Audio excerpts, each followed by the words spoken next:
Being a fan of DC Comics characters is a very frustrating proposition in today's environment. Whether you're a fan of just the comics or the TV shows or the movies, it feels like they don't get very much right. For every The Batman, you get a Wonder Woman 1984. For every time they do a Flash series for the first two years, you get a Naomi or you get Batwoman. For every action comic story that we have right now, there's a Shadows of the Bat worthless event to waste your time and money in the comic books. It's not a very pleasant experience to be a DC Comics fan, especially if you like the characters in the universe, because it feels like at every single level they are doing wholesale destruction. And the films are certainly a part of that, especially with the disintegration of the Snyderverse, and it feels like DCEU, the DC Extended Universe, is completely aimless. I don't even know where they're going. We did hear that rumor last year from Grace Randolph that the plan at Warner Media, Warner Brothers, with the future of the DCEU was they were going to replace Batman with Batgirl, and they were going to replace Superman with Supergirl.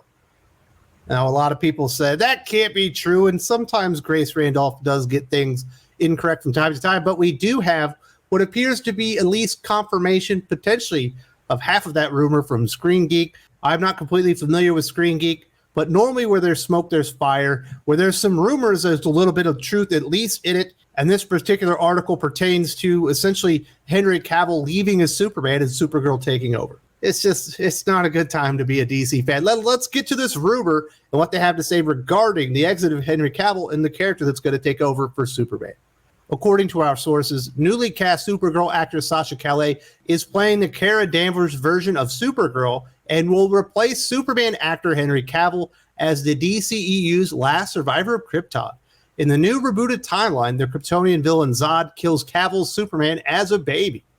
Well, doesn't that just sound lovely? We get to find out that Zod killed Cavill as a baby on Krypton. That's just a lovely sight. Hopefully they show it on the big screen or maybe on the television show. We can see that wonderful little baby that was destined to come to Earth and be a beacon of light and hope for the entire world, and specifically for America. We can see maybe they'll stomp his head in. That'll be a nice way to snuff out the baby and really change the fortunes of the DCEU. Obviously, they are playing with multiverses, which they're definitely doing over at Marvel Comics as well. So there's a good chance that somewhere is Henry Cavill's version of Superman with Ben Affleck's version of Batman. And maybe this is an alternate concurrent timeline, but it still sucks. If you don't have a fully fleshed out functioning Superman in your superhero universe, you don't have a DC universe. You certainly don't have one that works. I honestly don't know how Walter Hamada still has his job. There have been so many controversies under his leadership as DC Films president, most specifically the Ray Fisher, Joss Whedon controversy. But you've also had a lot of bombs. You've had a lot of films that had hype that never lived up to it. Now, you've had some successes here and there, and those should be applauded. But why is this guy even left in charge?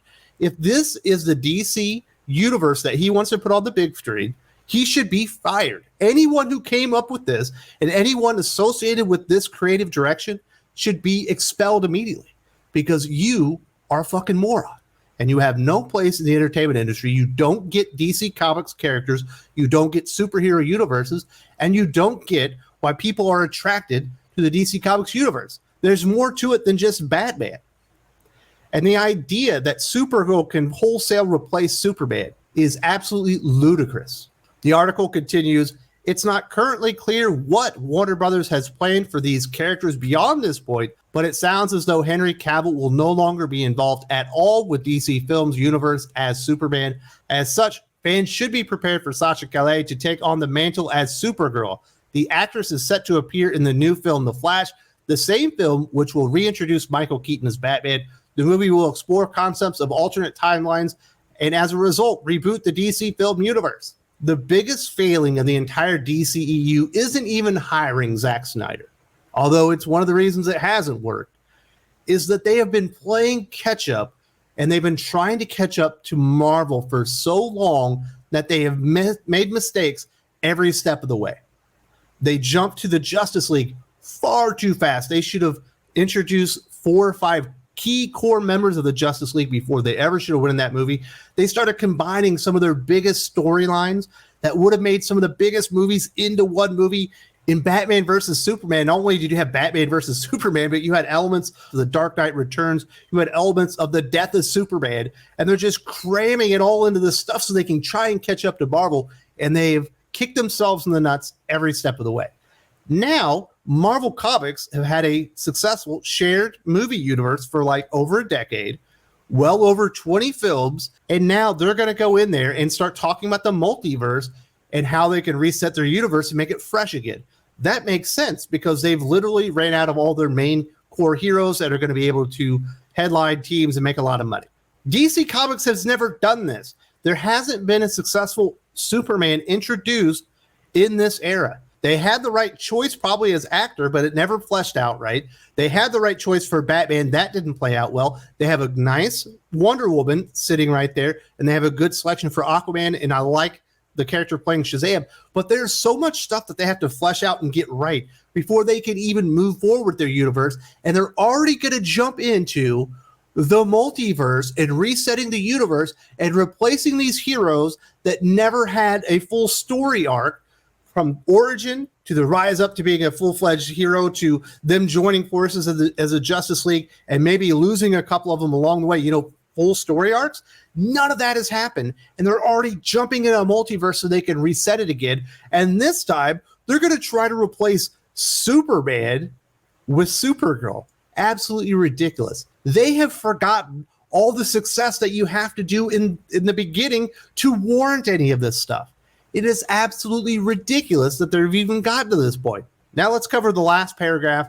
Between this and Michael Keaton returning as Batman, it's clear that Warner Brothers has a very interesting strategy for their film franchise going forward. It's also worth mentioning that they have been working on other continuities, such as the Batman with Robert Pattinson, in between these DCEU installments. So we'll probably see another Superman sooner or later, but it doesn't seem likely that it'll be Henry Cavill. Hopefully all will be answered with the release of The Flash next year. Yet again, more reminders why this isn't working. Now they've been making the Joker film. Now we've got the Batman.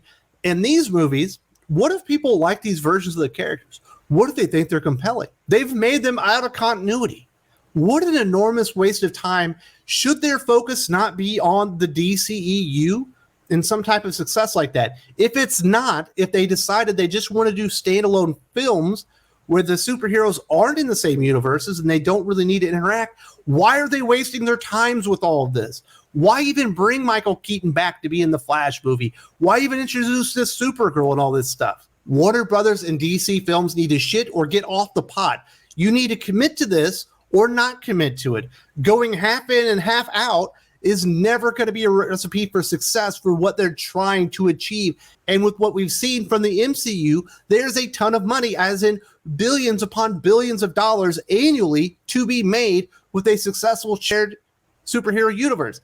We have seen other people attempt these types of things, and they have failed as well. But there's one brand that should be able to do it better than everyone else because they've already got the stories, they've already got the characters, they've already got the fan base, and they already have the awareness of the characters. It's all already there for DC Comics characters, and they continuously drop the ball. The latest example is they're going to replace Superman, at least in a timeline, with Supergirl before they've ever fully established Superman in their universe. As I imagine most of you can tell, I am quite frustrated about this. And yes, these are rumors, but with everything that we've seen on the CW, in the comic books, and on the big screen, I'm pretty sure this is going to happen. I think that this is the future of the DCEU on the big screen, and it's a recipe for disaster. Now, I will admit, Superman is not my favorite character in the world, but I absolutely love Superman. He's one of my favorite characters, and I think one of the reasons we haven't gotten a successful Superman on the big screen in a long time is because a lot of people just don't understand what makes Clark Kent, Superman, an actual hero. I have this video right here. It's a couple years old, but it's a really good conversation about what makes Superman a real hero. Here's a hint. It's not because he can fly, and it's not because he's really, really strong.